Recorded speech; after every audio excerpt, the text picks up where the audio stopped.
এসেছি আসল যেখানে আসার কথা, মানে আমাদের ত্রিপুরেশ্বরী মন্দিরে পুজো দিতে এসেছি মেন। আর এখানে আমাদের জেঠুর বাড়ি আছে, সেখানে আমরা স্টে করছি আজকে।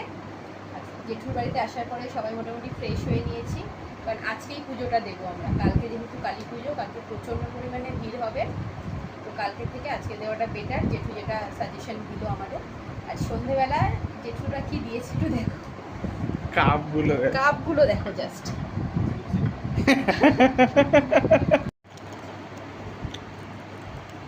চাটা কিন্তু সত্যি অসাধারণ। এই চাটা আমি ফার্স্ট খাচ্ছি, আমি ফার্স্ট।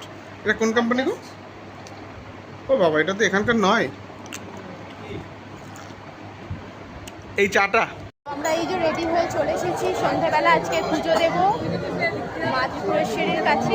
এই যে ডালা, আর এই যে আমি, আর এই যে আমার মেয়ে আর শ্বশুর আগে ওরা ঢুকে গেছে, আমরা লাইনে দাঁড়িয়ে আছি।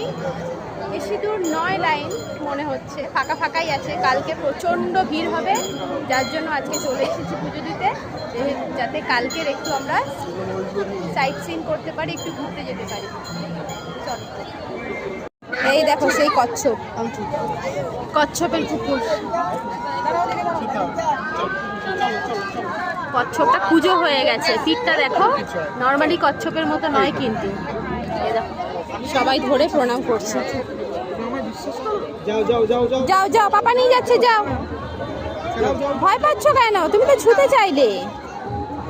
যাও যাও যাও যাও। আমাকে বিশ্বাস করো না। পুজো তো দিয়ে চলে এসেছি, এখন বেশ রাতও হয়ে গেছে। বেশ ভিড় ছিল, খুবই ভিড় ছিল। আমরা লাইন দিয়ে খুব ভালোভাবে পুজো দিয়েছি, তবে আর খুব তাড়াতাড়িও পুজোটা দিয়েছি। আর ভীষণ ভালো লাগলো প্রথমবার এখানে এসে, আর মায়ের দর্শন করতে পেরে তো আরও ভালো লাগছে। মায়ের ছবি অবশ্যই তোমাদের সাথে শেয়ার করবো, তোমরা দেখতে পাবে।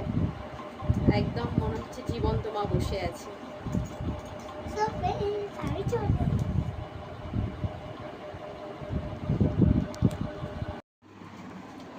হ্যালো বন্ধুরা, আবার একটি নতুন সকালে শুরু করলাম, নতুন দিনে শুরু করলাম, আর তোমাদের সাথে আবার দেখা করতে চলে এলাম। তো আজকে আমাদের উদয়পুরের সেকেন্ড দিন। কালকে তো সারা ঘুরেছি, তোমাদেরকে দেখিয়েছি আগের ব্লগে।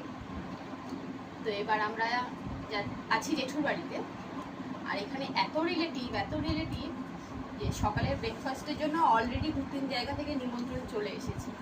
মানে কোথাও না খেয়ে যাওয়া যাবে না, এখানে খাওয়া হয়ে গেছে আমাদের অল্প একটু, আবার যাচ্ছি আরেক